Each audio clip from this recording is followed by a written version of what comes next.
गजा के निहत्थे फ़लस्तीनियों के खून से हाथ रंगने वाले इस्राएली फौजियों को हमास ने घुटने टेकने पर मजबूर कर दिया। हमास ने गजा के मुख्तलिफ इलाकों में मुतादिद इस्राएली फौजियों को हलाक और टैंकों समेत इस्राएली फौज की 29 गाड़ियों को तबाह कर दिया है। इसके जंगजुओं ने गजा में एक इमारत के अंदर छुपे हुए सेहूनी फौजियों को निशाना बनाया और मशीन गनों से झड़पों के बाद दर्जनों इस्राएली फौजियों को हलाक और जख्मी कर दिया।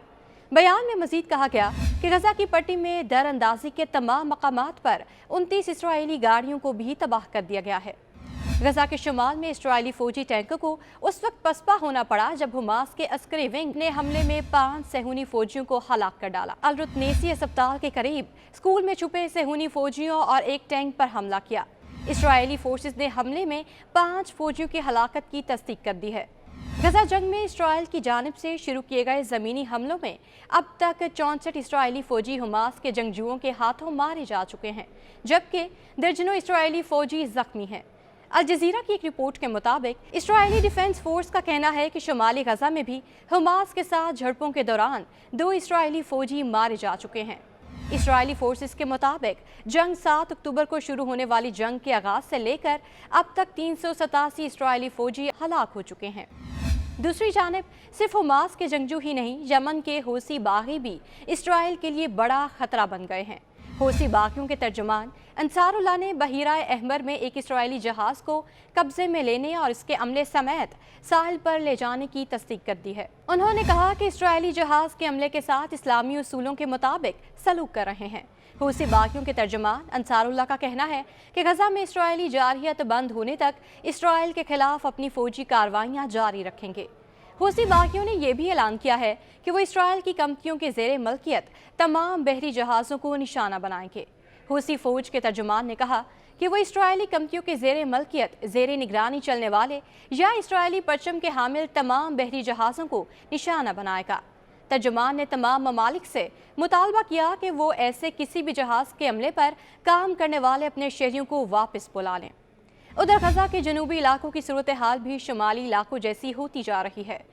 अल जज़ीरा की रिपोर्ट के मुताबिक गजा के जनूबी इलाकों पर इसराइल मुसलसल बमबारी कर रहा है।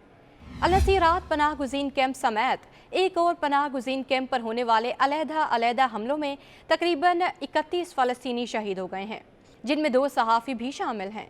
खान यूनिस में भी मकानात तबाह कर दिए गए। इसराइल ने एक यूरोपीय अस्पताल पर भी हमला किया, जिसमें 2 फ़लस्तीनी शहीद और मुतादिद ज़ख्मी हो गए। इसराइली फोर्सेस ने गजा की पट्टी में इंडोनेशिया अस्पताल पर भी हमला किया है और हमले के नतीजे में 12 अफराद शहीद और दर्जनों ज़ख्मी हो गए। अस्पताल में तकरीबन 700 अफराद मौजूद हैं, जहां उन्हें इसराइली फोर्सेस ने महसूर किया हुआ है। WHO का कहना है कि गजा का सबसे बड़ा अस्पताल मौत का गढ़ बन चुका है, इसे जल्द अज जल्द खाली किया जाए। आलमी इदारा सेहत की जानिब से जारी एक बयान में कहा गया कि उनकी टीम को दाखिली रास्ते पर एक इज्तिमाई कब्र मिली, जबकि 25 हेल्थ वर्कर्स के साथ तकरीबन 300 मरीज अस्पताल के अंदर रह गए हैं।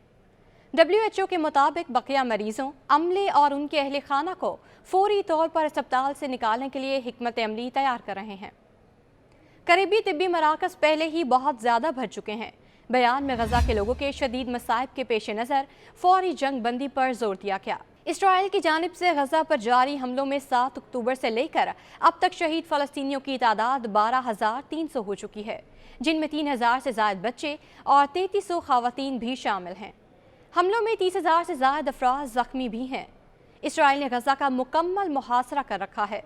23 लाख अफराद को पानी, खाने और ईंधन की फराहमी मुअत्तल है, जबकि मवासलाती निज़ाम मुनक़ता है। गजा में 50% घर तबाह हो चुके हैं।